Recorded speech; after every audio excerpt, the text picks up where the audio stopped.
Hey guys, my lettuce experiment right here is going pretty good. This is where I'm testing out the different fertilizers in 4 different boxes right here.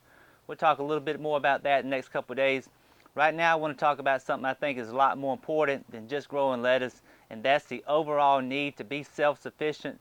When you take a step back and look at the overall picture of what's going on in the country, you see that the food prices continue to rise, the packages are getting smaller and smaller, so not only do you pay more, but you're getting less at the same time. Yeah, the Dow just hit a new high like 3-4 days in a row. That don't mean squat when you're getting ready to go to the grocery store, unless you sold some stock this week. Look at the price of gas, $4 a gallon around here, and we're not even in the spring yet. What's it going to be like in the summer? Nobody knows, but it's awful early to be paying $4 a gallon. If you read the description box, you know where I'm going with this video. I'm going to tell you about a guy who's got a killer Geodesic Dome greenhouse. He's got an aquaponics set up inside of it. Got the baddest rocket mass heater you'll ever see, and he supplies the electrical needs to it with solar panels. His name is Rob. He's up in Connecticut. His YouTube channel is Web4Deb. I'll put a link to that down in the box below. And he got some really good stuff over there as far as his videos and what he's doing, and would be a wealth of information for anybody who has some questions. For most people, being self-sufficient is going to start with gardening, growing food outside. That's where mine started at, and I'm working my way up. And I want to make a suggestion. When you're looking at the self-sufficient stuff that I'm going to talk about, please don't look at this as an expense. It is an investment. When you go out and buy a pressure canner, a wood stove, solar panels, build you a greenhouse, those are investments. They are not expenses. You want to talk about an expense, is that big screen television sitting in the living room that ain't doing you much good other than just killing time. That's what I call an expense. But if you got your garden outside and it's going pretty good, it'd be good to have a plan B to go to when things go wrong. Like this year, pretty rainy spring. My cover crop's still out there. Only thing I've done so far is mowed them down. I should be planting potatoes here in a couple of days. It ain't gonna happen. If I'm a little bit late with some of the other crops, no big deal. I've got greenhouses here that I grow in all the time. Got plenty of food inside, and I have the ability to grow through winter too, to always keep supplementing what I have, and that's my backup plan when things go wrong outside. To be able to make the most out of your greenhouse, you're going to need to find a way to heat it during the winter time. I use barrel stoves just because of the configuration that I have, being long, almost like high tunnel configurations. If you had the forethought to think before you built the greenhouse and had the idea where you could run your lines up underground to put a rocket mass heater in there and take that energy from the heater and send it into the ground to be released at night. If you're growing up north, you're probably not going to be looking and growing tomatoes and cucumbers and peppers in the wintertime, but you can certainly grow just about any kind of green leafy crop to supplement the rest of your food bill.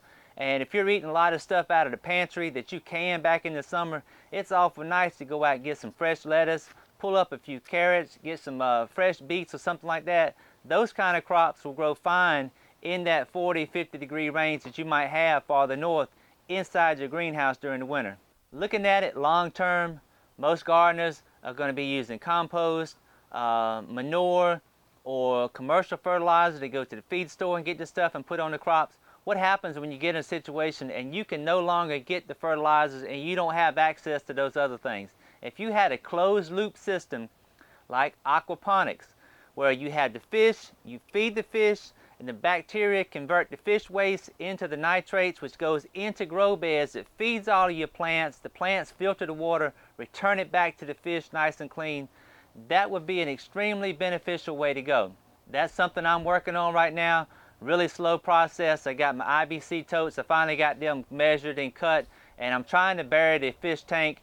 Got to go about that deep in the ground, and it's hard in this red clay. It's slow digging. I'm just getting started, and already I feel like I need to take down some of the greenhouse and get a backhoe in here.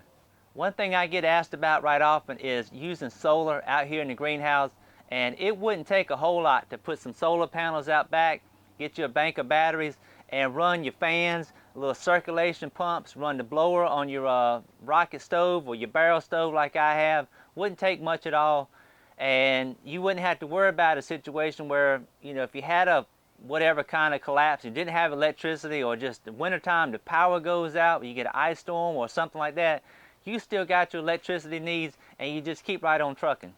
As some of y'all know, we made some changes over on prepperbroadcasting.com where I have been doing my radio show the first and third Friday.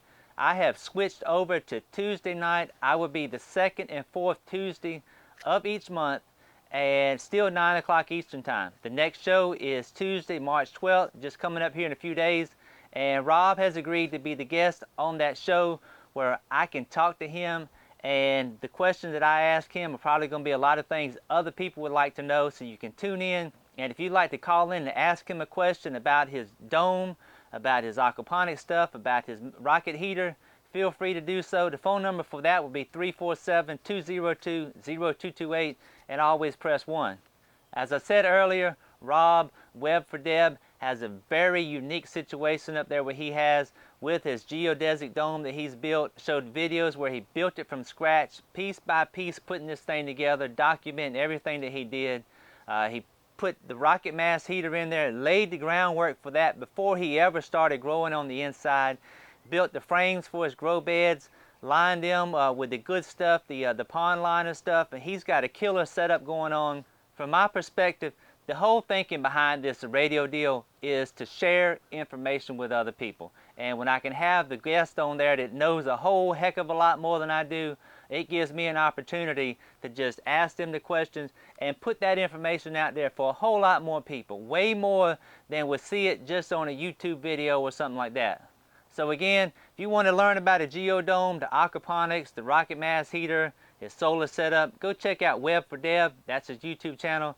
And join us Tuesday, March 12th, 9 o'clock Eastern time over on prepperbroadcasting.com. This ought to be a great show. It's one that I'm certainly looking forward to. So y'all take care, and Lord willing, I'll see you next time. If you found this video to be helpful, informative, entertaining, or just downright funny, don't forget to subscribe.